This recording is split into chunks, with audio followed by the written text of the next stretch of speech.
الحمد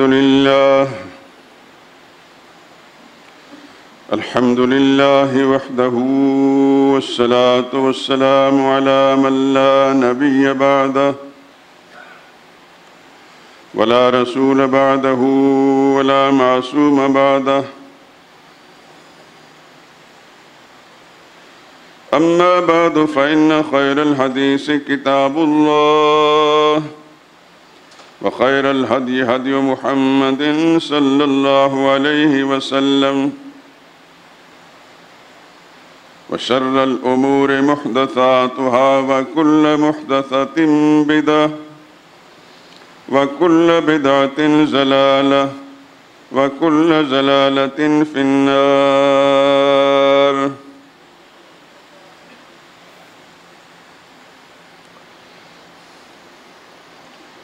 أعوذ بالله من الشيطان الرجيم. بسم الله الرحمن الرحيم.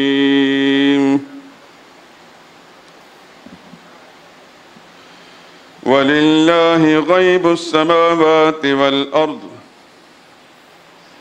وإليه يرجع الأمر كله فاعبده وتوكل عليه وما ربك بغافل عما تعملون.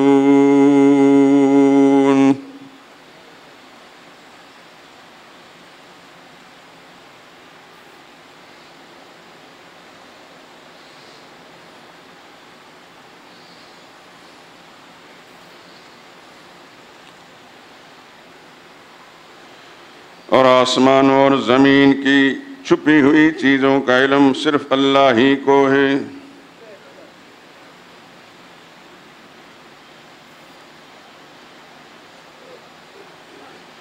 اور تمام معاملات کے اختیارات ان کا مآل اور انجام اللہ ہی کے پاس ہے. سو اسی کی عبادت کرو اور اسی پر بھروسہ رکھو. اور جو کچھ تم کر رہے ہو تمہارا پروردگار اس سے بے خبر نہیں. سبحان ربک رب العزت عما یصفون وسلام علی المرسلین والحمد للہ رب العالمین.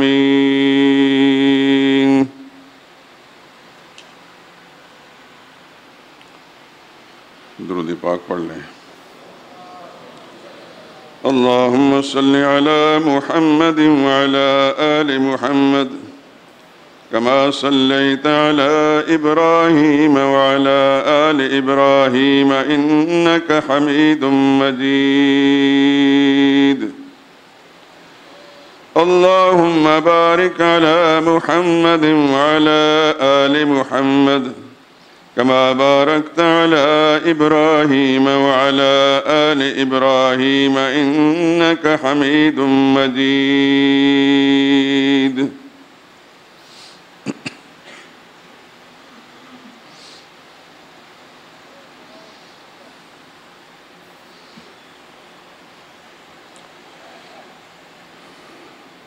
سزاوار عبادت لائق حمد و ثنا تو ہے.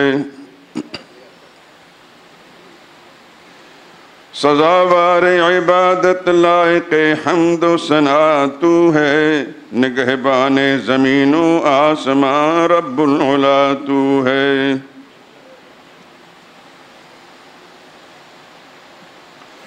غریبوں بے نواؤں بے کسوں کا آسرا تو ہے.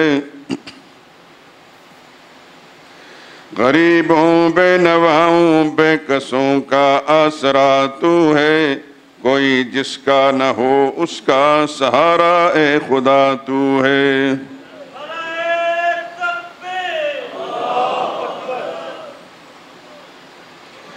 جہاں کا حکمراں اور مالک روز جزا تو ہے.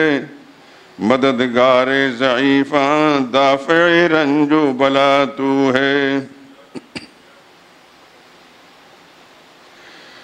مصائب روکنے والا بلائیں ٹالنے والا نہیں تیرے سوا کوئی جہاں کو پالنے والا. گواہی دے رہا ہے ذرہ ذرہ تیری وحدت پر، شہادت دے رہا ہے پتہ پتہ تیری عظمت پر۔ نہیں اندازہ ہو سکتا کسی سے تیری قدرت کا، نہیں کوئی کنارہ یا الہی تیری رحمت کا۔ نہیں محتاج کا تیرے سوا حاجت روا کوئی، نہیں محتاج کا تیرے سوا حاجت روا کوئی، خدا بندہ نہیں تیرے سوا مشکل کشا کوئی۔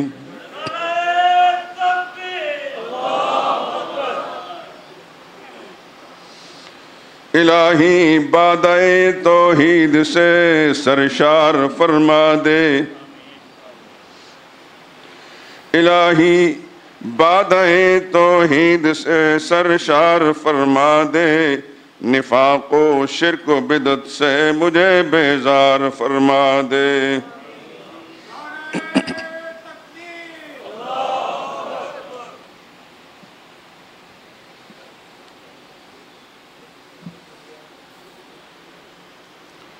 بزرگان محترم، برادران عزیز، قرآن حکیم کی آیت کریمہ اور اس کا ترجمہ اور یہ اللہ کی حمد منظوم اشعار جو آپ کی خدمت میں پیش کیے، اس سے آپ نے آج کے مضمون کا اندازہ فرما لیا ہوگا۔ ویسے تو جتنے بھی ہمارے پرانے ساتھی ہیں ان سب کو پتہ ہے کہ رمضان مبارک ہمیں اللہ کی توفیق سے شروع سے ہی دین کے بنیادی مسئلے کے بیان کے لیے مخصوص کر رکھا ہے، اور اس کی توفیق شامل حال رہتی ہے، اور ہمیشہ رمضان مبارک اسی مسئلے کے لیے خاص رہتا ہے۔ الحمدللہ العظیم، مجھے نہیں یاد کہ اس 48 برس کے اندر کوئی ایک رمضان بھی ایسا گزرا ہو جس میں اس مسئلے کا بیان نہ ہوا ہو۔ قبولیت میرے رب کے پاس ہے، انشاءاللہ وہ کان بھی میرے حق میں گواہی دیں گے جنہوں نے اس بات کو سنا ہے۔ ان ہمارے بھائیوں مسلمانوں کے جسم کا ایک ذرہ ذرہ بھی میرے حق میں گواہی دے گا، اور اس مسجد کا ہر پتھر اور ہر اینٹ اور قرب و جوار کی بلڈنگیں اور درختوں کا ہر حصہ انشاءاللہ اس مسئلے گواہی دے گا کہ یا اللہ تیری وحدانیت کا مسئلہ بیان ہوا ہے۔ بس یہ دعا ہے کہ اللہ پاک ہمارے بعد بھی اس جگہ کو، اس مسجد کو دین کے اساسی مسئلہ خاص طور پر، اور پھر اس سے متعلق تمام دین کی جزیات، چاہے وہ رسول اللہ صلی اللہ علیہ وسلم کی سنت اور آپ کی محبت کا مضمون ہو، آپ کی اطاعت کا مضمون ہو، یا رسول اللہ صلی اللہ علیہ وسلم کے اہل بیت یعنی ازواج مطہرات رضوان اللہ تعالی علیہن،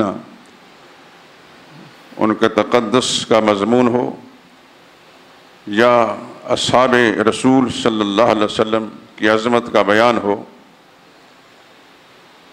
اللہ ہمیشہ کے لیے اس ترتیب کے ساتھ اس ممبر کو اس کے لیے مخصوص رکھے۔ سدا بقا تو اللہ کی ذات کو ہے، ہم نہیں ہوں گے، کوئی تو ہوگا۔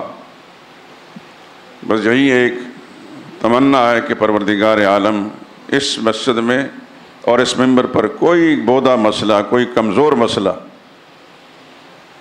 اس کے بیان ہونے کی اللہ کوئی صورت پیدا نہ فرمائے۔ آپ حضرات کو بھی اس بات کی ہمت دے کہ آپ بڑے حساس طریقے سے اس چیز کا تحفظ کریں، اور یہاں کے جو منتظمین ہمارے دوست ہیں اللہ انہیں بھی اس بات کی توفیق دے کہ کوئی عالم دنیاوی لحاظ سے کتنا ہی بڑا معتبر شمار ہوتا ہو، اور لوگ اس کے گن گانے والے ہوں، لیکن اگر وہ بودے مسئلے بیان کرتا ہے تو اس کو اس مسجد کے ممبر کی طرف دیکھنے کی بھی اجازت نہ دیں۔ ہمیں یاد ہے ایوب خان نے اپنے نامہ اعمال کو سیاہ کرنے کے لیے ہمارے شیخ حضرت شیخ القرآن مولانا غلام اللہ خان کو دارالعلوم تعلیم القرآن راجہ بازار راول پنڈی کی مسجد اور ان کی پوری مارکیٹ جو اربوں خربوں کی مالیت والی مارکیٹ ہے اس کو بھی اوقاف میں لے لیا، مدرسے کو بھی اوقاف میں لے لیا، اور حضرت شیخ کو گرفتار کر کے دریا ان کا آبائی گاؤں وہاں نظر بند کر دیا، اور سرکاری خطیب بھیجا گیا۔ مجھے اچھی طرح یاد ہے ایک پٹھان عالم تھے، مدرسے کے امور کے انچارج اور ذمہ دار تھے، عمر حیات ان کا نام تھا۔ حضرت شیخ کو جب وہاں سے نکالا گیا، ایوب خان چاہتا تھا کہ بس یہاں سے اس ممبر سے جو میرے خلاف آواز اٹھتی ہے اس کو ہمیشہ کے لیے خاموش کر لوں۔ اس نادان کو یہ پتہ نہیں تھا الحق کو یعلو ولا یولا، حق کی تاثیر یہ ہے، یہ بلند ہو کر رہتا ہے، یہ اس کو کوئی پست نہیں کر سکتا۔ پہلے جمعے پر سرکاری آدمی جب آیا تو مدرسے کے طلباء نے اور عمر حیات نے، پٹھان تھا، اس نے پستول لگا لیا، اس نے کہا کہ یہ ممبر میرے شیخ کے لیے بنا ہے، اس پر وہی بیٹھیں گے یا جس کے لیے وہ اشارہ کریں گے وہ بیٹھے گا۔ اگر کوئی دوسرا شخص کسی طریقے سے کوئی بھی حکمران کا ہو، میں اس کے سینے کو گولیوں سے چھلنی کر دوں گا۔ الحمدللہ کوئی شخص نہ آ سکا۔ 18 مہینے تک حضرت شیخ رحم اللہ کو ان کے آبائی گاؤں میں نظر بند کیا گیا۔ اس 18 مہینے کے تمام جماعت میں حضرت شیخ کے ساتھی اور آپ کے شاگرد، آپ جانتے ہیں فیصل آباد میں مولانا ضیاء القاسم مرحوم تھے، اس ٹائپ کے ان کے بڑے لائق شاگرد مختلف جمعوں کے اندر جا کر بیان کرتے رہے، کوئی بھی غلط آدمی جو ہے اس ممبر پر نہیں بیٹھ سکا۔ اور 18 مہینے کے بعد جب عدالت نے ان کی نظر بندی ختم کی تو دریا گاؤں سے لے کر راول پنڈی تک راستے میں جتنے بھی شہر تھے، بڑے بڑے اجتماعات تھے، لوگوں نے استقبال کیا حضرت شیخ کا۔ ایوب خان نے پھر پیشکش کی، یہ جو حکمران ٹولہ ہوتا ہے ان پر خدا کی پھٹکار ہمیشہ ہوتی ہے، الا ماشاء اللہ، کچھ لوگوں کو مستثنا کر دیتے ہیں جن میں جناب ضیاء الحق مرحوم ہیں۔ یہ بلیک میل کرنے کی کوشش کرتے ہیں۔ ایوب خان نے کہا آپ لکھ کر دے دیں کہ میری مخالفت نہیں کریں گے، یہ مارکیٹ بھی واپس کر دوں گا۔ مدرسے کا سارا نظام مارکیٹ پر چلتا تھا، غالباً 200 دکانیں ہیں جو حضرت شیخ نے بنائی تھی، اس خیال سے کہ کسی سے چندہ نہ مانگنا پڑے، مدرسے کا نظام چلتا رہے۔ مسجد بھی آپ کے حوالے کر دوں گا، یہ کر دوں گا، وہ کر دوں گا۔ حضرت شیخ نے کہا جب تک میرے سینے میں میرا دل دھڑکتا ہے، میری زبان بولتی ہے، تو غلط کام کرے گا میں تیری خلاف ہمیشہ تحقیر کرتا رہوں۔ یہ دنیا کا کتا ہے، تو یہ دنیا لینا لے جا، میرے دین کے نظام کو، میرے مدرسے کے نظام کو میرا رب چلائے گا۔ یہ ایک سچائی ہے جو پہلی دفعہ میں آپ کا سامنے ذکر کر رہا ہوں۔ وہ سارا دور گزر گیا، وہ بھی اپنے انجام کو پہنچ گیا۔ اس کے بعد یحییٰ خان آیا، وہ بھی انجام کو پہنچ گیا، اور بھٹو صاحب آئے، وہ بھی اپنے انجام کو پہنچ گئے۔ جنرل ضیاء الحق مرحوم آئے، ان کو ساری صورتحال معلوم ہوئی۔ کوثر نیازی اس وقت غالباً کسی سرکاری عہدے پر تھے، یا شاید مجھے مغالطہ لگ رہا ہے۔ بہرحال جنرل ضیاء مرحوم نے پیغام بھیجا حضرت شیخ کو، میں خود آپ کے پاس آنا چاہتا ہوں، لیکن حکومتی پروٹوکول کی وجہ سے سارا نظام راجہ بازار کاروباری خراب ہوگا، تو میری درخواست ہے کہ آپ تشریف لائیں۔ حضرت شیخ القرآن گئے رحم اللہ تعالی۔ مجھے بابا عبدالشکور جو ان کے دارالعلوم تعلیم قرآن میں مدرسہ ہے، کتب خانہ ہے، اس کے انچارج ہیں، اب بھی زندہ ہیں لیکن بہت بوڑھے ہو گئے ہیں۔ انہوں نے یہ ساری کہانی میں نے سنائی کہ میں ساتھ تھا۔ تو جب صدر کے مقام پر پہنچے تو صدر باہر آیا، حضرت شیخ القرآن کی گاڑی کا دروازہ خود کھولا اس نے۔ یہ عینی شاہد کا بیان ہے۔ اور اندر گئے، بیٹھے، حضرت شیخ کے سامنے جنجا مرحوم نے کہا کہ مجھے پتہ چلا ہے کہ سابق فوجی حکومت نے آپ کے ساتھ زیادتی کی ہے، آپ کا مدرسہ بھی وقاف میں لے لیا، آپ کی مسجد بھی وقاف بھی لے لیا، آپ کی پوری مارکیٹ بھی، آپ کو بہت بڑا نقصان پہنچا ہے، میں واپس کرنا چاہتا ہوں۔ یہاں ایک بات آپ سنیں، حضرت شیخ القرآن رحمہ اللہ فوراً بولے، کیا آپ بھی مجھ سے کوئی مراد لینا چاہتے ہیں؟ یہ مہربانی جو مجھ پر کر رہے ہیں۔ جنزیاء الحق شریف النسل اور شریف النسب انسان تھا، کسی شریف ماں کا دوسرے نے دودھ پیا تھا۔ اس نے کہا مولانا میں جانتا ہوں کہ کچھ بھی کر لیا جائے، آپ سچ کے لیے اللہ نے پیدا کیا آپ کو اور سچ ہی بیان کریں گے، کوئی حکومت آپ کو جھکا نہیں سکتی، لیکن میں سمجھتا ہوں کہ آپ کے ساتھ زیادتی ہوئی ہے، مجھے کوئی مراحت نہیں چاہیے، آپ اگر سمجھتے ہیں میرا کوئی قدم غلط ہے آپ کو کھلی اجازت ہے میرے خلاف بولنے کی۔ اور جنزیاء مرحوم نے پھر اپنی قلم سے لکھ کر اپنی تحریر سے مارکیٹ بھی آزاد کی اور مدرسہ بھی آزاد، بڑا عرصہ گزر کے درمیان میں، اور پھر باہر نکلا اور حضرت شیخ کی گاڑی کا دروازہ کھول کر شکریہ کے ساتھ ان کو رخصت کر دیا۔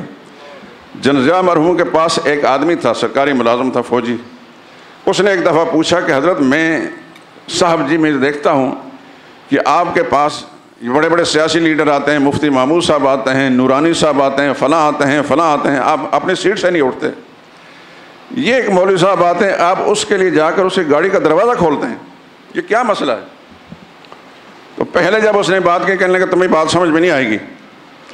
دوبارہ جب یہ معاملہ ہوا تو پھر جنزیاء نے کہا کہ آج تمہیں بتانا چاہتا ہوں کہ میں اس مولوی صاحب کی گاڑی کا دروازہ کیوں کھولتا ہوں، یہ صرف اللہ کے لیے جیتا ہے، اللہ کے لیے بات کرتا ہے، میں صدر مملکت بھی ہوں اور فوجی افسر بھی ہوں، سربراہ بھی ہوں فوج کا، میرے سامنے بیٹھ کر میرے دفتر کے اندر میرے دو بدو بات اس نے کی، ذرا بھی خوف محسوس نہیں کیا۔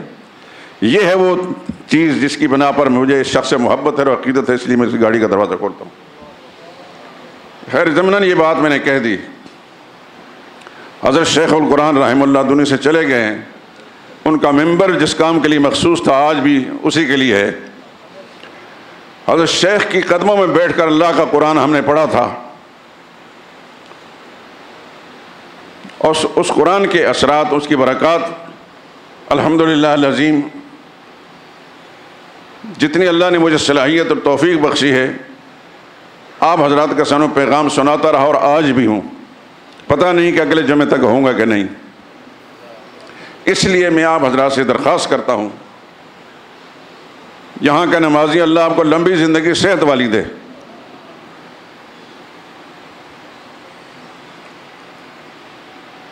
آپ کے ایمان کی بھی حفاظت فرمائے، آپ کی جان کی بھی حفاظت فرمائے، آپ کے گھروں کو خدا دین کے آباد فرما دے، آپ کی نسلوں کے اندر ہدایت کے سلسلے چلا دے۔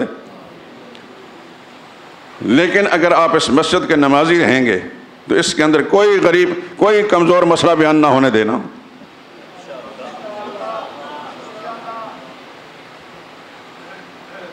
کیونکہ میری یہ باتیں گواہ بنے گی آپ کے پاس، آپ کا جسم گواہی دے گا، آپ کے کان گواہی دیں گے، آپ کا ایک ایک بال گواہی دے گا کہ یہ بات کہی تھی اس نے۔ عرض کر رہا تھا کہ رمضان جس مقصد کے لیے مخصوص ہے، وہ اس کی مختصر سی روداد میں نے آپ کے سامنے عرض کر دی۔ دین کا بنیادی مسئلہ کیا ہے؟ بولیں آپ، کیا ہے؟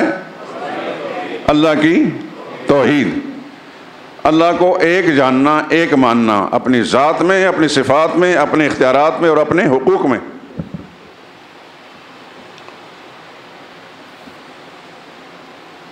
مجھے اللہ کی رحمت سے امید ہے کہ آپ حضرات نے پوری دلچسپی کے ساتھ اپنا مقصد سمجھ کر اس کو سنا، تو اللہ پاک اس کا کام کرنے کی اللہ توفیق دے دیں گے اور اس کی خدمت کرنے کی توفیق دے دیں گے۔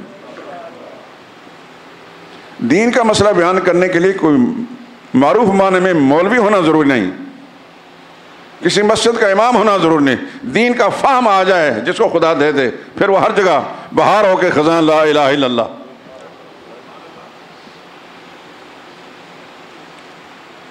آج تک تو میں نے اس ممبر کی آبرو قائم رکھنے کی کوشش کی ہے، اللہ سے درخواست ہے کہ میرا رب زندگی آخری سانس تک اسے قائم رکھنے کی توفیق دے۔ آپ حضرات کے علم میں شاید ہے یا نہیں، مجھ پر بارہا دہشت گردی کے کیس بنے، پچھلے ہی دور کے اندر 4 دہشت گردی کے کیس میں نے بھگتائے ہیں، اور اس سے پہلے بھی۔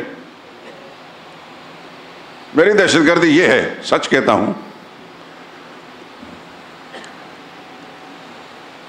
ایک کیس مجھ پر بنا تھا، اس کی پولیس والے نے رپورٹ میں لکھے تھے کہ یہ کہتا ہے کہ یہ علی حجویری رحمۃ اللہ تعالی علیہ کا مزار یا دربار نہیں، یہ مقبرہ ہے۔ یہ بھی اس کو دربار نہ کہنا یہ بھی دہشت گردی ہے۔ کس قدر جہالت، بد نصیبی، بدبختی ان لوگوں کے رگ رگ کے اندر پیوستہ ہے۔ جہاں کوئی آدمی مدفون ہوتا ہے وہ مقبرہ ہوتا ہے۔ صرف محمد رسول اللہ صلی اللہ علیہ وسلم کی قبر مبارک جہاں ہے، اس میں حضور کا اپنا فرمان ہے، ما بین بیتی و منبری روضۃ من ریاض الجنہ، اس لیے ہم اس کو روضہ رسول کہتے ہیں۔ روضہ سے مراد باغیچہ ہے جہاں رسول اللہ صلی اللہ علیہ وسلم آرام فرما رہے ہیں۔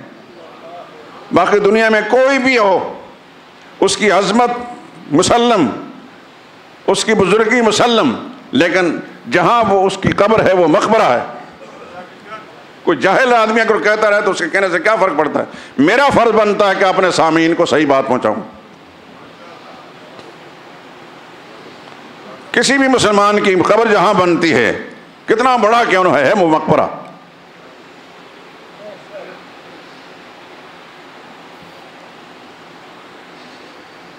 تو اللہ کی توحید کا مسئلہ یہ دین کی بنیاد ہے، اس کے لیے میں نے اپنی زندگی وقف کر رکھی ہے۔ گو کہ آپ حضرات گواہ ہیں، اس مسئلے کے در و دیوار گواہ ہیں کہ دین کے تمام ہی مسائل میں نے بیان کیے الحمدللہ العظیم۔ یہ نصف صدی ہونے کو ہے، اس عرصے میں ہر مسئلہ میں نے بیان کیا ہے۔ میں جب آیا تھا تو میری عمر 19 یا 20 سال تھی، اب بڑھاپے کی منزل میں ہوں۔ گھٹنوں کی تکلیف کے سبب سے ممبر پر بھی صحیح طریقے سے چڑھ نہیں سکتا۔ میرے ساتھیوں کو خدا جزائے خیر عطا فرمائے، انہوں نے ایک چوکی بنائی ہے میرے لیے، اللہ ان کو ان نیتوں کا بدلہ دے، دنیا آخرت کی بھلائیاں نصیب فرمائے۔ لیکن جب تک دل دھڑکتا ہے، زبان چلتی ہے، انشاءاللہ یہ مسئلہ بیان ہوگا۔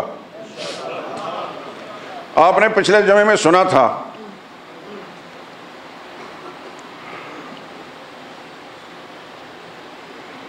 کہ دین کا یہ اساسی مسئلہ جس کو ہم مسئلہ توحید کہتے ہیں،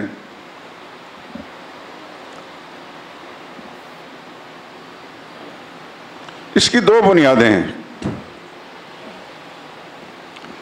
ایک علم کاملہ، دوسرا قدرت کاملہ۔ رب کہلانے کے لائق وہی ذات ہے، معبود بننے کے لائق وہی ذات ہے، عبادت کے لائق وہی ذات ہے جس کے اندر یہ 2 خوبیاں ہوں۔ پہلی خوبی اس کا علم کامل ہو، کیونکہ اللہ ہی کا علم کامل ہے، باقی کسی کا علم کامل نہیں ہے۔ دل میں کسی قسم وسوسہ نہ آئے، قرآن موجود ہے میرے سامنے، رسول اللہ کا فرمان بھی موجود ہے، انشاءاللہ ایک ایک بات ذکر کروں گا۔ عبادت کے لائق وہ ذات ہے جس کا علم بھی کامل ہو، اور عبادت کے لائق وہ ذات ہے جس کی قدرت بھی کامل ہو۔ میں نے بڑے آسان طریقے سے بات سمجھائی ہے، دنیا بھر کی کتابیں پڑھ لیں، بہت لمبی باتیں گھما پھرا کر کی ہیں، لیکن میں نے اس کا خلاصہ آپ کے سامنے بیان کر دیا، اور اس پر میں خدا کا شکر ادا کرتا ہوں۔ ابھی میں نے جو قرآن کریم کی آیت پڑھی ہے، سورہ ہود کی آخری آیت ہے، سورہ ہود کی آخری آیت ہے، وَلِلَّهِ غَيْبُ السَّمَاوَاتِ وَالْأَرْضِ اللہ ہی کے پاس ہے غیب، چھپی ہوئی چیزیں، مخفی چیزیں، پوشیدہ چیزیں، آسمانوں والی ہوں یا زمین کی، صرف اللہ ہی جانتے ہیں۔ یہ اعلان کس کا ہے؟ اس کو کوئی انکار کر سکتا ہے؟ ساری دنیا کے پیر اور مولوی اور فراڈیے دھوکہ باز سر ٹکرا جائیں، خدا کے قانون کو نہیں بدل سکتے۔ پہلی بات، وَإِلَيْهِ يُرْجَعُ الْأَمْرُ كُلُّ، ہر چیز کا اختیار بھی اللہ ہی کی طرف لوٹتا ہے، یعنی کامل قدرت کا مالک بھی اللہ ہی ہے۔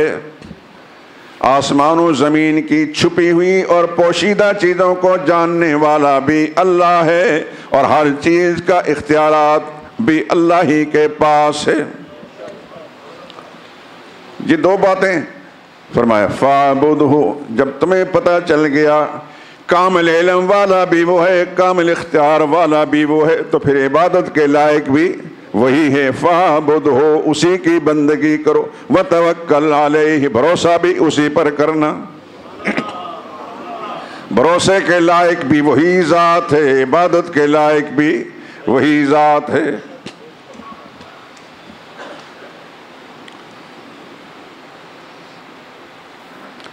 یہ جو دو دعوے کیے گئے ہیں، ہر چیز کا علم اسی کے پاس ہے۔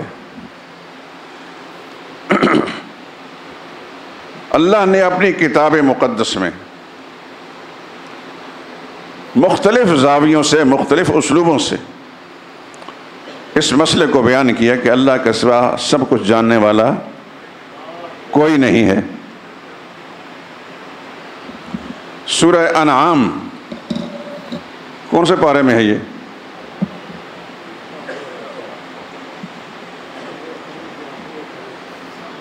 7ویں سے شروع ہو کر 8ویں میں ختم ہوتے۔ اس کی آیت کا نمبر میں بتاتا ہوں، گھر جا کر دیکھ لینا۔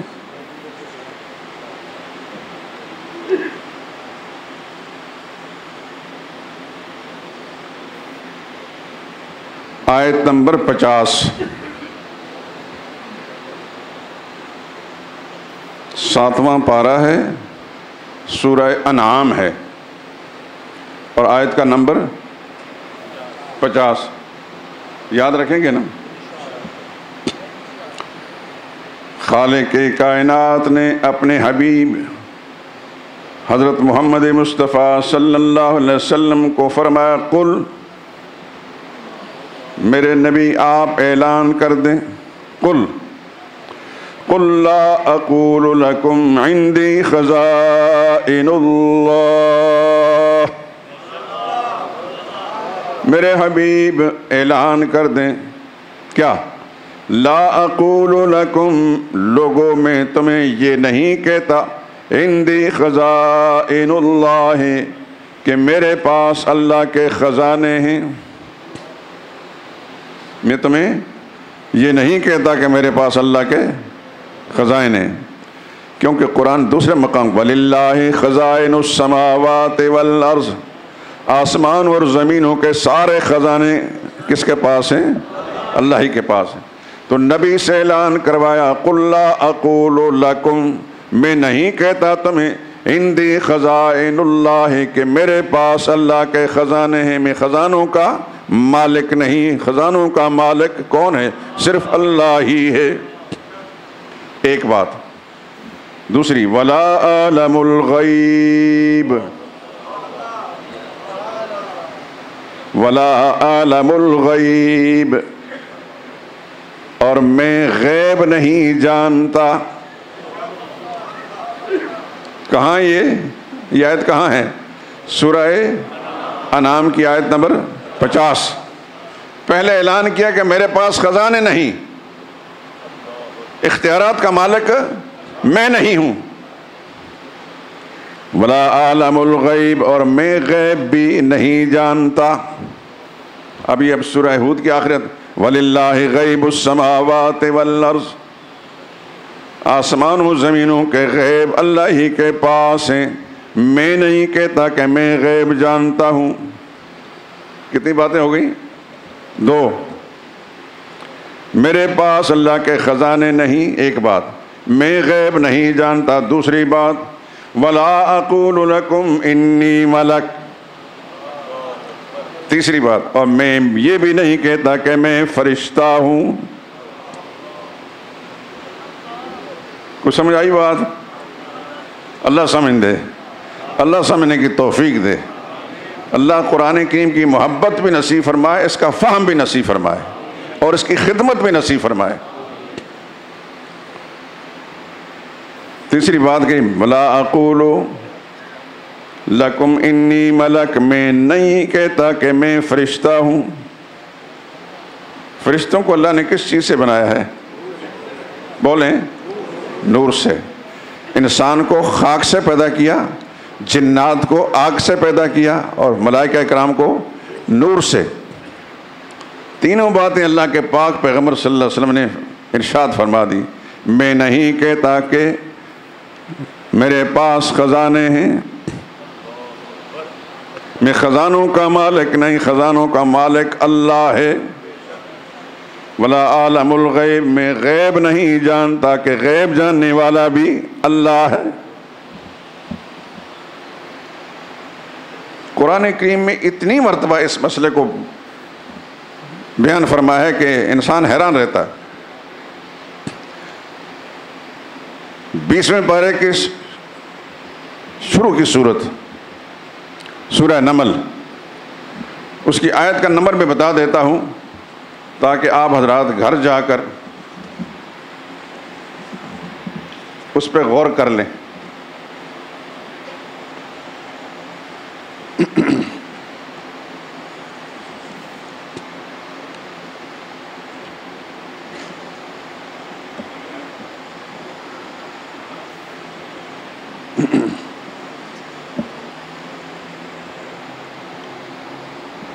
آیت نمبر 65 سورت نمل 20واں پارہ بالکل ابتدا سے. آیت نمبر 65 قل لا یعلم, یہ قل کے ساتھ اعلان ہو رہا ہے. ایک نقطہ یاد رکھیں, جو بڑا اہم مسئلہ ہوتا ہے علم الہی میں, خالق کائنات اس کو انسانوں کے مزاج کو سامنے رکھ کر نبی کریم صلی اللہ علیہ وسلم کے ذریعے سے اعلان کرواتے ہیں کہ ان مسلمان کہلانے والوں کو اپنے نبی سے بہت پیار اور بڑی محبت ہے. دیکھتے ہیں ان کی محبت کو, نبی کی بات کو مانتے کہ نہیں مانتے.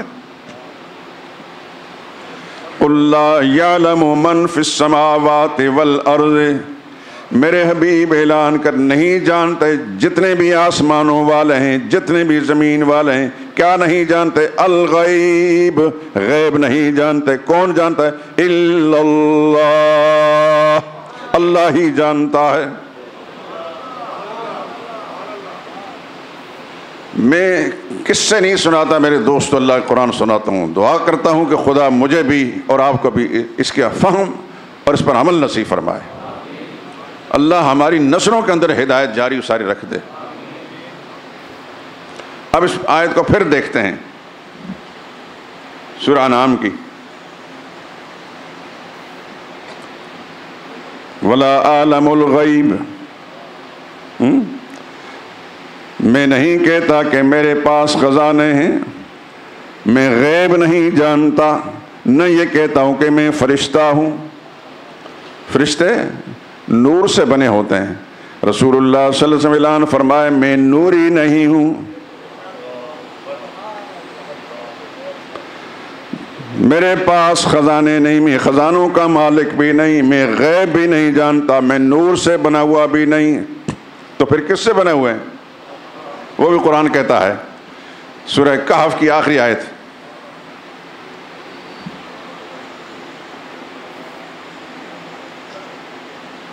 سورہ کہف کی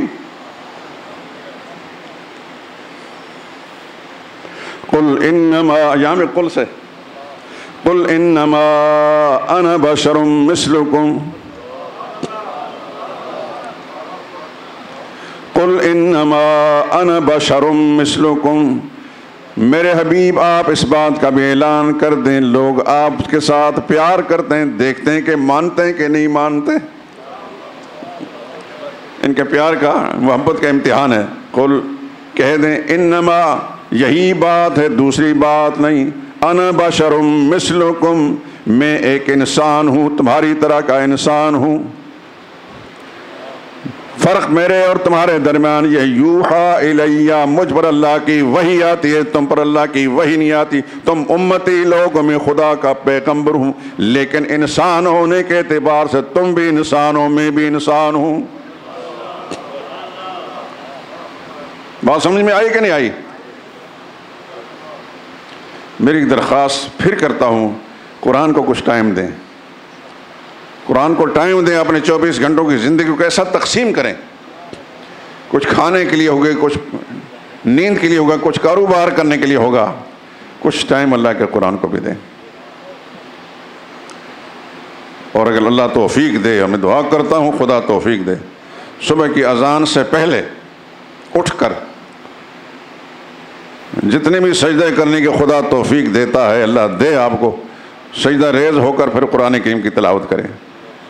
صبح کی اذان کے وقت آپ تلاوت مکمل کر چکے ہوں، وہ ایسا وقت ہوتا ہے کوئی آدمی ڈسٹرب نہیں کر، بالکل پرسکون ہوتا ہے وقت، اس میں پوری توجہ اور دھیان کے ساتھ جتنی بھی آپ تلاوت کر سکتے ہیں، لیکن اس کو دھیان سے، وقت گزاری کے لیے نہیں۔ ایک رکوع بھی آپ اگر پڑھتے ہیں لیکن اس کو دھیان سے پڑھیں کہ آپ کا رب آپ سے کیا مطالبہ کرتا ہے۔ یہ کتنی باتیں ہو گئی؟ 3 باتیں سورہ انعام کی آیت نمبر 50 کے حوالے سے۔ قُلْ لَا أَقُولُ لَكُمْ عِنْدِي خَزَائِنُ اللَّهِ، میں نہیں کہتا تم سے کہ میرے پاس خدا کے خزانے ہیں، میں خزانے بانٹنے کے لیے نہیں آیا۔ خزانے کس کے پاس ہیں؟ لِلَّهِ خَزَائِنُ السَّمَاوَاتِ وَالْأَرْضِ، آسمان و زمین کے خزانے اللہ ہی کے پاس ہیں، وہ جس کو چاہتا ہے بانٹ دیتا ہے۔ وَلَا أَعْلَمُ الْغَيْبَ، میں غیب نہیں جانتا، کیونکہ آسمان و زمین والے سارے کے سارے غیب نہیں جانتے، صرف اللہ ہی جانتا ہے۔ یہ بھی کہاں لکھا ہے؟ قرآن میں۔ وَلَا أَقُولُ لَكُمْ إِنِّي مَلَكٌ، نہ میں یہ کہتا ہوں کہ میں فرشتہ ہوں، نور سے بنایا گیا نہیں، میں انسان ہوں۔ میری والدہ سیدہ آمنہ بھی انسان تھی کہ نہیں؟ میرے والد جناب عبداللہ بھی انسان تھے، میرے دادا جناب عبد المطلب بھی انسان تھے، میرے پردادا جناب ہاشم بھی انسان تھے، ہاشم کے والد عبد مناف بھی انسان تھے۔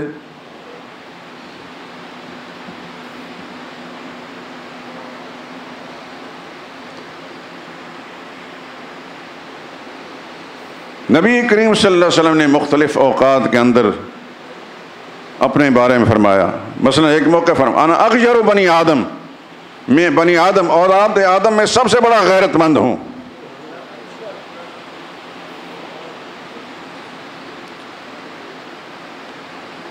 انا انفسکم نسبا وحسبا وسہرا، میں تم سب کے مقابلے میں اپنے نسب کے اعتبار سے، نسب کسے کہتے ہیں؟ ددیالی سلسلہ، حسب ننیالی سلسلہ، اور سحر سسرالی سلسلہ۔ انا انفسکم، میں تم سے زیادہ نفیس ہوں، نسبا، نسب کے اعتبار سے بھی، وسحرا، اور سسرالی اعتبار سے بھی، وحسبا، اور مادری سلسلے کے بھی۔ لیس فی آبائی من لدن آدم صفاح، میرے باپ عبداللہ سے لے کر آدم علیہ السلام تک درمیان میں کوئی شخص بدکار نہیں گزرا۔ یہ دعویٰ محمد رسول اللہ کو جچتا ہے اور انہوں نے فرمایا ہے اور سچ ہے۔ لیس فی آبائی من لدن آدم صفاح، میرے آباء و اجداد میں آدم علیہ السلام سے لے کر عبداللہ تک کوئی بدکار نہیں گزرا۔ کلنا نکاح، ہمارا سارا سلسلہ نکاح کے ذریعے سے آیا ہے۔ تو رسول اللہ صلی اللہ علیہ وسلم انسان تھے کہ نہیں تھے؟ سید البشر تھے، ساری دنیا انسانیت کا سردار تھے انسان۔ اس لیے اللہ نے اعلان فرمایا، کرایا ان سے، اس لیے کہ علم الہی میں تھا کہ ایک دور آئے گا ایسا پاکستان شریف میں کہ لوگ قرآن کے خلاف باتیں کریں گے، کہیں گے ہم عاشق رسول ہیں، نظریہ قرآن کے خلاف ہوگا۔ رسول اللہ مختار کل ہیں، رسول اللہ سے اعلان کرا لا اقول لکم عندی خزائن اللہ، میں مختار کل نہیں، میرے پاس خزانے نہیں۔ دوسرا عقیدہ یہ نبی غیب دان ہیں، اللہ نے اعلان کر لا عالم الغیب، اعلان کر دیں کہ میں غیب نہیں جانتا۔ ایمانداری سے بتائیں کہ اللہ کو اپنے نبی سے پیار ہے کہ نہیں؟ مجھے اور آپ کو یا دنیا کسی انسان کو اتنا پیار ہے جتنا رب کو اپنے نبی سے پیار ہے؟ ہم سوچ سکتے ہیں؟ تو کیا اللہ اپنے نبی کی گستاخی کر رہے ہیں؟ معاذ اللہ ثم معاذ اللہ، گستاخی کا اعلان کروا رہے ہیں۔ ولا اقول لکم انی ملک، نہ میں کہتا ہوں کہ میں فرشتہ ہوں، میں فرشتہ نہیں ہوں، میں انسان ہوں۔ انما انا بشر مثلکم، میں تمہاری طرح کا انسان ہوں۔ ایک حدیث میں آتا ہے ایک دفعہ رسول اللہ صلی اللہ علیہ وسلم نے نماز پڑھائی،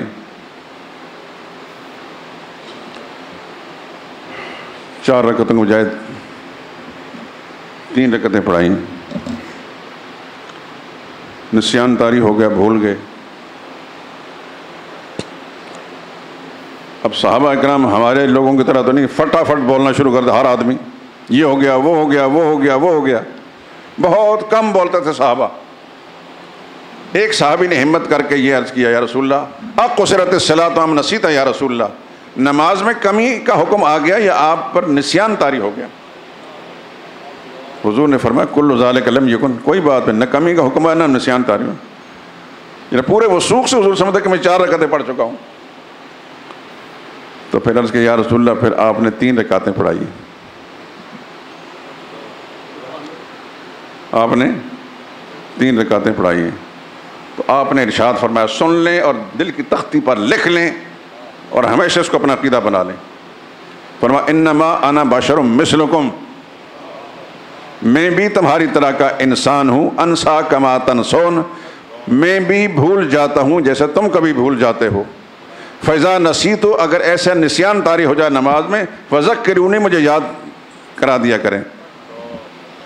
چنانچہ اب حکم کیا ہے شریعت میں کہ اگر تلاوت میں غلطی ہے، قرآن کی قرأت میں غلطی ہے، تو حافظ جس کو قرآن کی آیت موجود ہے اس کا لقمہ دے دے، اور اگر کسی دوسرے پہلو سے غلطی ہے تو مردوں کے لیے حکم ہے کہ سبحان اللہ کہیں، التسبیح للرجال، سبحان اللہ کہہ کر اپنے امام کو یاد دہانی کرائیں۔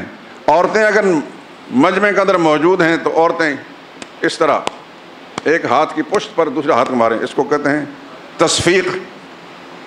التسبیح للرجال، مردوں کے لیے تسبیح ہے، والتصفیق للنساء، عورتیں اگر جماعت کے اندر ہیں وہ تصفیق کریں۔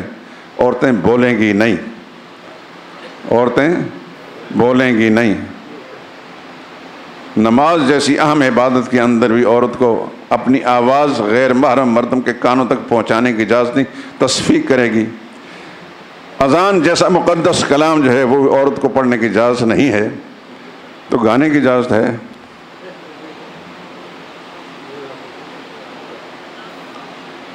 انا للہ و انا الیہ راجعون، انا للہ و انا الیہ راجعون۔ وائے ناکامی متائے کارواں جاتا رہا، کارواں کے دل سے احساس زیاں جاتا رہا۔ کلمے کے نام پر بنائے گئے ملک پاکستان شریف کے اندر ایک مسلمان زادی کس طرح نیم برہنہ لباس پہن کر ناچتی ہے، غیر محرموں کے ساتھ گلے لگتی ہے، اور عین قانون کی روشنی میں یہاں قانون حرکت نہیں کرتا، نہ کسی حکمران کے کان پر جوں رینگتی ہے، بلکہ اس کے لیے خوشی کا سامان ہوتا ہے۔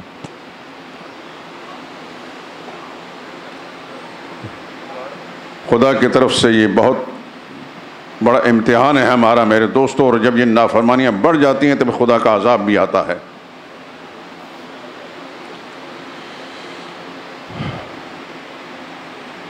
ترمذی شریف میں ایک روایت ہے جس کو صاحب مشکات نے بھی نقل کیا، 14 نشانیاں بیان کی،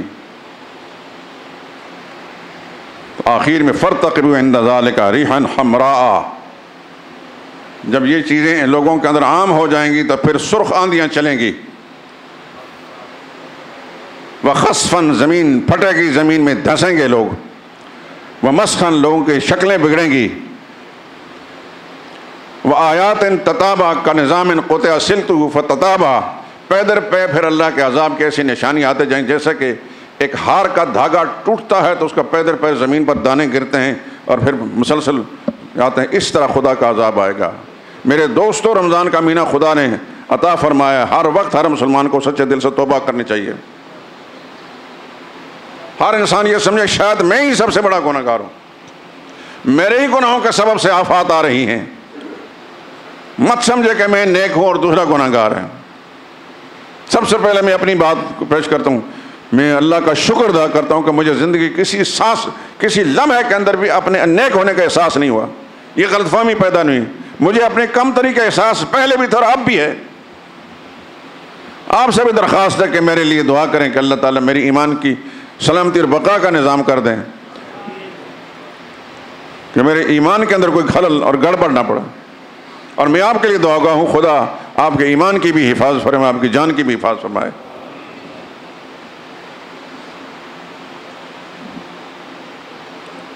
یہ جو وائرس ایک وبا ہے، خدا جانتا آئندہ کیا کیا آنے والا ہے۔ ہر انسان اس رمضان کے مہینے کی مقدس گھڑیوں کے اندر خدا سے توبہ کرے، یا اللہ میرے گناہوں کو معاف کر دے، میرے گناہوں کے سبب سے شاید یہ سب کچھ ہو رہا۔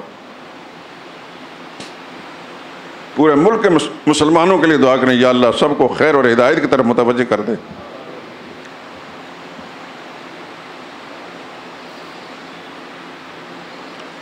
تو نبی کریم صلی اللہ علیہ وسلم پر نسیان طاری ہوا کہ نہیں؟ یہ جو مسئلہ شریعت کا ہمیں معلوم ہے کہ ہمارا امام بھول جائے تو پھر ہم پیچھے سے لقمہ دیتے ہیں، یا کوئی خاتون ہے تو وہ ہتھیلی، خدا کرے کہ ہماری مسلمان مائیں بہنیں ایسی ہی ہو جائیں۔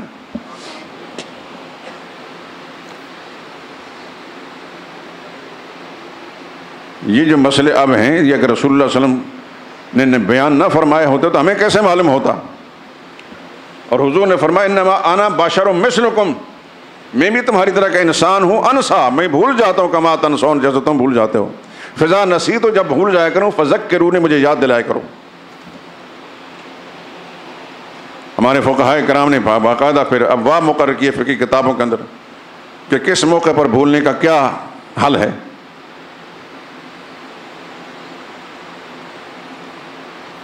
آئیے پھر اصل مسئلے کی طرف۔ مسئلہ کیا ہے؟ اللہ کی توحید کا مسئلہ، اللہ کی توحید کا مسئلہ۔ اللہ اپنی ذات میں بھی اکیلا اور واحد لا شریک ہے، اس جیسا کوئی نہیں۔ اپنی صفات کے اندر بھی اکیلا واحد لا شریک ہے۔ اس کی صفات میں سے ایک مشہور صفت ہے صفت علم، صفت علم۔ اللہ اکبر۔ اچانک مجھے بات یاد آئی، سورہ کہف کے تقریباً آخر میں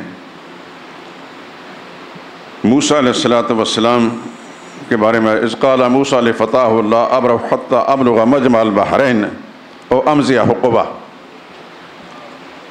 ان آیات کا پس منظر بیان کرتا ہوں کہ موسیٰ علیہ السلام خدا کے عظیم پیغمبر تھے، اپنے وقت کے اولو العزم انبیاء میں سے تھے، تقریر فرما رہے تھے، واعظ فرما رہے تھے، تو کسی شخص نے پوچھ لیا، یا اللہ کے پاک پیغمبر، آپ سے بہتر بھی کوئی بیان کرنے والا ہے؟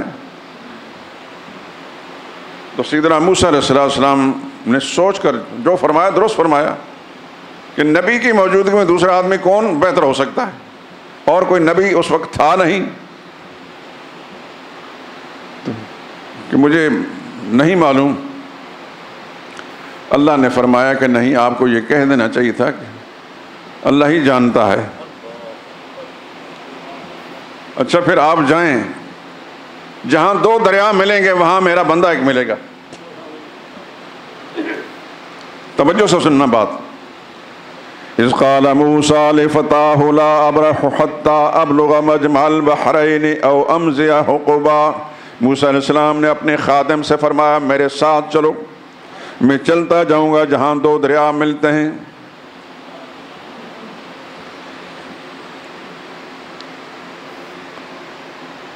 ساتھ کھانے پینے کا سامان بھی لے لیں. مچھلی بھون کر لے گئے, مچھلی بھون کر لے گئے. انسان جو ہوتا ہے نا وہ کھانے پینے کا محتاج ہوتا ہے, فرشتہ کھانا نہیں کھاتا.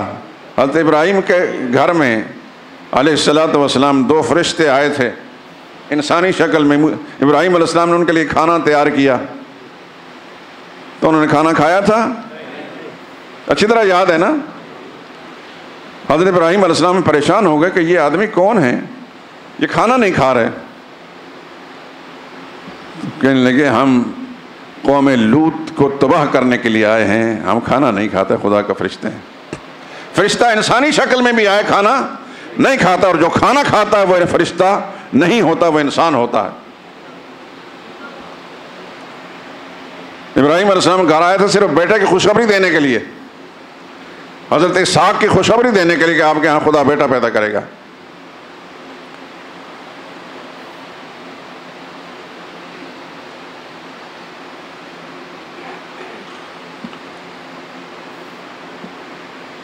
خیر,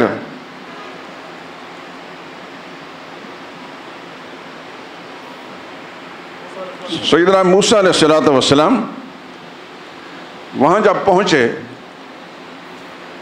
تو تھوڑی سی تھکاوٹ محسوس کی, آرام فرمانے لگے. خدا کی شان دیکھیں کہ وہ مچھلی زندہ ہو کر اچھل کر پانی میں چلی گئی. وہی ان کا مدعا اور مقام تھا.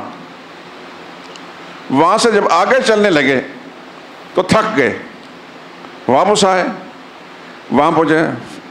فوجدا عبدا من عبادنا آتیناہ رحمتا من عندنا, دونوں نے پھر ہمارے بندوں میں سے ایک بندے کے ساتھ ملاقات کی جس کو ہم نے بڑی مہربانیوں سے نوازا تھا.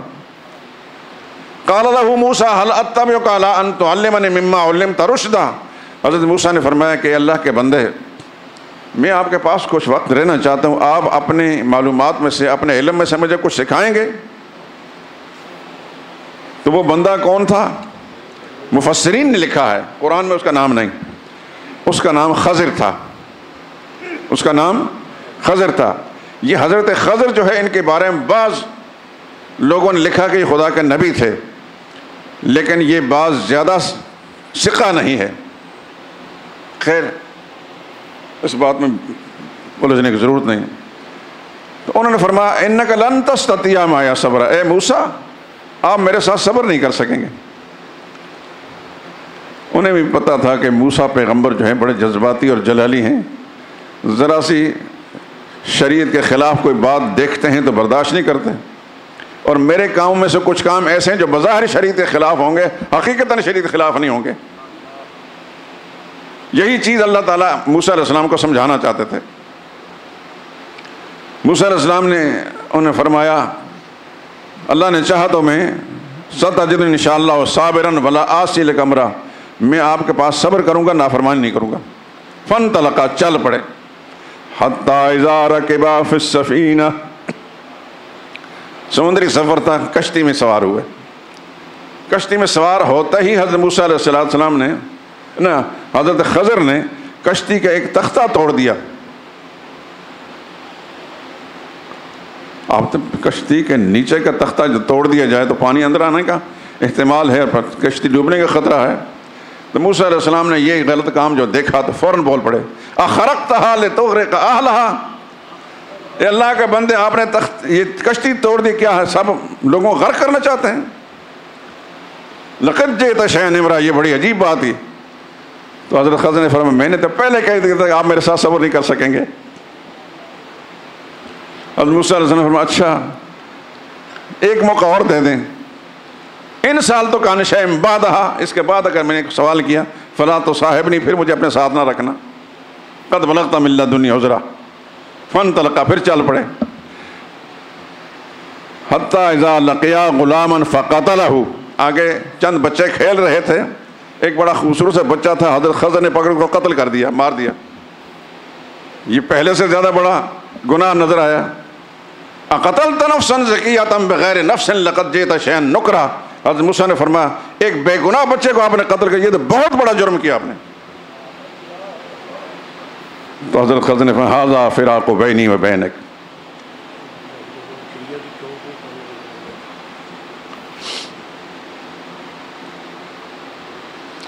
یہ ساتھی نے ایک مجھے توجہ دلائی، بڑی اچھی بات ہے، اللہ جزائے خیر دے۔ جب وہ کشتی میں سوار ہوئے حضرت موسیٰ علیہ السلام اور حضرت خضر، کشتی چل رہی تھی جتنی دیر بھی چلنی تھی، ان کے دیکھتے دیکھتے ایک چڑیا آئی اڑتی ہوئی اور اپنی چونچ پانی اور سمندر میں ڈبو کر وہاں سے اڑ گئی۔ یہ دونوں دیکھ رہے تھے۔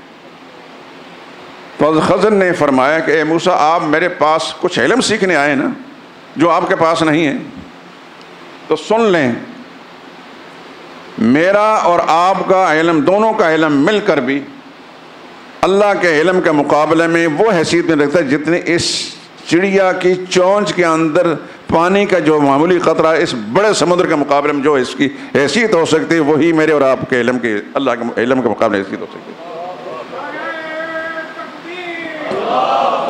حضرت خضر بڑے انسان تھے، موسیٰ علیہ السلام عظیم پیغمبر تھے، لیکن پتہ چلا کہ سب کچھ جاننے والا علم کلی محیط علم جو ہے وہ صرف اللہ ہی کا ہے اور کسی کا نہیں۔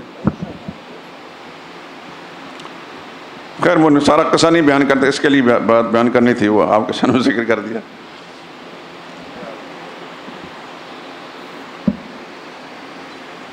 اللہ تعالیٰ کی جو صفات ہیں ان میں سے سب سے مشہور صفت کون سی؟ صفت علم ہے، صفت علم ہے۔ پوری کائنات کا انسان، تمام انبیاء کرام علیہم الصلاۃ والسلام، سارے ملائکہ کرام، تمام اولیاء، صحابہ کرام، ساری مخلوق جن اور انسان مل کر بھی اللہ کے علم میں ان کے مقابلے میں کوئی حیثیت بھی نہیں۔ سب کچھ جاننے والا کون ہے؟ صرف اللہ ہے، صرف اللہ ہے، اللہ کے سوا سب کچھ جاننے والا نہیں۔ جس کے پاس جتنا علم بھی ہے وہ اللہ کی عطا اور اللہ کی بھیک ہے۔ نبیوں کے پاس جو علم ہے وحی کے ذریعے سے وہ اللہ کی عطا ہے، ولیوں کے پاس جو علم ہے وہ اللہ کی بھیک ہے۔ لیکن سب کچھ جاننے والا کوئی نہیں، سب کچھ جاننے والا کوئی نہیں، صرف اور صرف اللہ ہے۔ یہی قرآن کریم میں اسلوب بدل بدل کر اللہ کریم نے بیان فرمایا، اس لیے فرمایا وَلَا عَالَمُ الْغَيْبِ، نبی سے اعلان کروایا کہ میں غیب نہیں جانتا، کہ اپنی غلط فہمیاں دور کر دینا۔ فقہا نے یہ مسئلہ لکھا ہے، اب چونکہ وقت تھوڑا ہے 5 منٹ، کہ اگر کوئی شخص نکاح کرتا ہے کسی عورت سے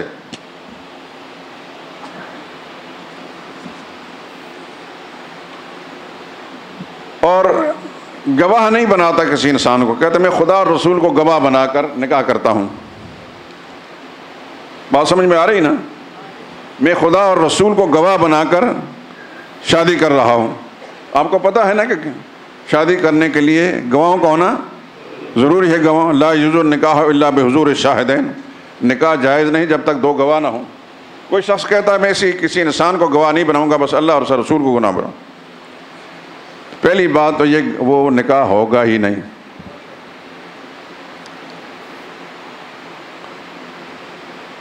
اور فقہا، ہمارے حنفی فقہا میں سے فتاوی قاضی خان، علامہ حسن بن منصور صاحب قاضی خان، یہ 6 صدی ہجری کے بہت بڑے فقیہ گزرے ہیں۔ وہ کہتے ہیں بعضم جعلوا ذلک کفرا، بعض فقہاء کرام نے اس کے اس نظریے کو کفر قرار دیا ہے، لأنه يعتقد ان رسول یعلم الغیب، کیونکہ اس کا عقیدہ ہے کہ رسول اللہ غیب جانتے ہیں۔ اللہ تو غیب جانتا ہے مگر رسول غیب نہیں جانتے، اور جو اللہ کے مقابلے میں ساتھ کسی دوسرے کو کھڑا کر دیتا ہے تو مسلمان نہیں، وہ کافر ہے۔ یہ فتاوی قاضی خان میں۔ حنفی فقہ کی اور کتاب ہے بحر الرائق، یہ سب کتابیں الحمدللہ میرے پاس موجود ہیں، انہی سے یہ نقل کیا۔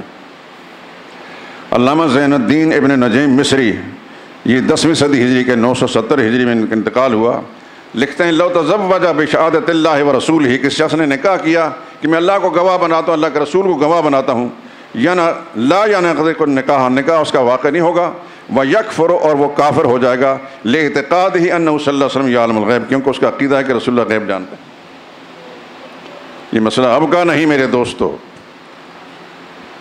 غیب جاننے والی ذات صرف اللہ ہی کی ہے۔ وَلِلَّهِ غَيْبُ السَّمَاوَاتِ وَالْأَرْضِ وَلِلَّهِ غَيْبُ السَّمَاوَاتِ وَالْأَرْضِ آسمان و زمین کے سارے غیب اور چھپی ہوئی چیزیں اللہ ہی کے پاس ہیں۔ فتح عالمگیری اورنگزیب عالمگیر ایک نیک بادشاہ تھے جن کے کارناموں سے آپ کے لاہور کی بادشاہی مسجد بھی ہے۔ ان کے فتاوے کے اندر 500 علماء نے ان کی نگرانی کے اندر یہ فتح عالمگیری مرتب کیا تھا اس زمانے کے۔ انہوں نے موجبات کفر کے ذیل میں لکھا لو تزوج رجل ولم یحضر الشہود، کسی شخص نے نکاح کیا لیکن گواہ مقرر نہیں کیے، وقالا اور کہنے لگا خدا را و رسول را گواہ کر دوں، میں نے خدا اور رسول کو گواہ بنا دیا، یکفر وہ آدمی کافر ہو جائے گا۔ کیونکہ غیب صفت کس کی ہے؟ اللہ کی صفت ہے، اور اللہ کی صفت کے اندر کوئی بڑا چھوٹا نبی ولی جن انسان شریک نہیں ہے۔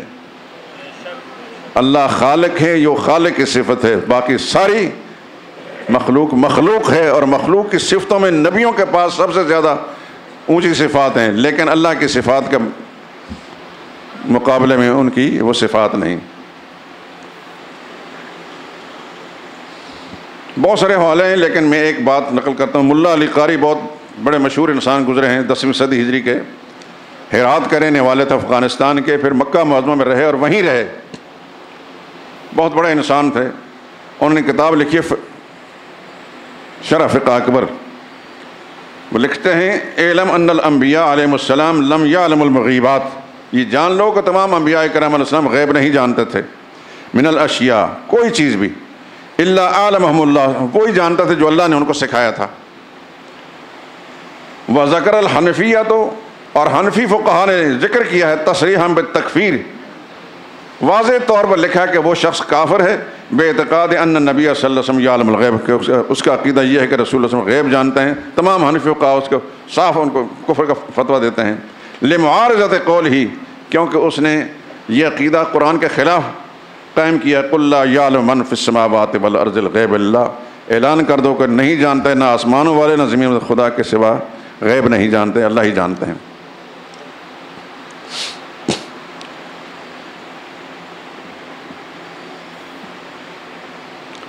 ایک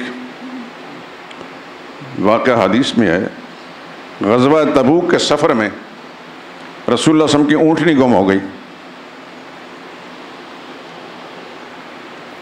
صحابہ کرام تلاش میں نکلے، ایک منافق اس کا نام تھا زید بن لسیت، وہ کہنے لگا محمد تو نبی ہونے کے دعوے دار ہیں اور کہتے ہیں مجھے آسمانوں سے خبریں ملتی ہیں، تو ان کو اپنی اونٹنی کا پتہ نہیں چل رہا۔ خبیث تو خبیث ہی ہوتا ہے، اس کو یہ پتہ نہیں چل رہا کہ میں کس کے بارے میں بات کر رہا ہوں۔ اس پر رسول اللہ صلی اللہ علیہ وسلم نے جو کچھ فرمایا وہ اس کا ترجمہ سناتا ہوں۔ وَإِنِّي وَاللَّهِ مَا أَعْلَمُ، خدا کی قسم میں وہی جانتا ہوں، إِلَّا مَا عَلَّمَنِي اللَّهُ جو اللہ نے مجھے سکھایا ہے، وَقَدْ دَلَّنِيَ اللَّهُ عَلَيْهَا اللہ نے مجھے اطلاع دی ہے اس اونٹنے کے بارے میں، وَهَا فِي هَذَا الْوَادِي یہ اس وادی کے اندر موجود ہے، فِي شَيْبِ كَذَا وَكَذَا فلاں وادی کے اندر موجود ہے، وَقَدْ حَبِسَتْهَا شَجَرَةٌ بِزَمَامِهَا اس اونٹنی کی جو لگام ہے وہ ایک درخت کے ساتھ اٹک گئی ہے جس کی وجہ سے وہ وہاں اٹکی ہوئی ہے، چنانچہ صحابہ اکرام گئے تو وہاں سے جا کر نکال کر لے آئے۔ لیکن اگر رسول اللہ صلی اللہ علیہ وسلم ٹھیک ٹھاک اس جگہ کو معلوم ہوتا تو فرماتے فلاں جگہ اونٹنی موجود ہے۔ اتنا اللہ نے بتایا کہ اس وادی کے اندر کہیں نہ کہیں اٹکی ہوئی ہے، لیکن مخصوص مقام نہیں بتایا، کیونکہ سب کچھ جاننے والی ذات کس کی ہے؟ صرف اللہ ہی کی ہے۔ وآخر دعوانا ان الحمد للہ رب العالمین۔